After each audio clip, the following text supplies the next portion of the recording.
भइसिन्छ उहाँलाई पनि सोध्न चाहन्छु कस्तो लाग्यो त अङ्कल यतातिरको मैले गरेको हजुरप्रति सेवा हैन यता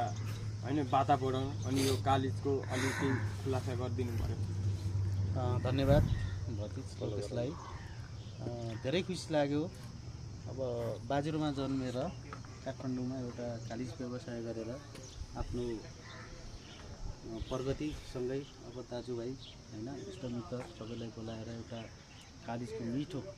अब त्यति बेला हामी चाहिँ जङ्गलबाट कालिज ल्याएर पनि एउटा खान्थ्यौँ भने अहिले आएर आफ्नै कटेजमा आएर चाहिँ कालिजको मासु खान पाइयो धेरै धेरै धन्यवाद तिम्रो प्रगति तिम्रो लगनशील हैन एकदम मनैदेखि खुसीको साथ तिमीलाई धन्यवाद दिन चाहन्छु किनभने हामी त्यो समयमा आएर पनि हैन तिमीले हामीलाई यति राम्रो स्वागत गर्यौ सायद यो स्वागत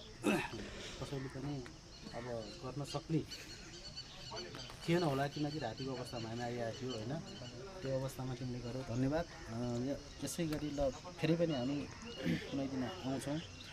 तिमीले राम्रो हिसाबले प्रगति गर्नु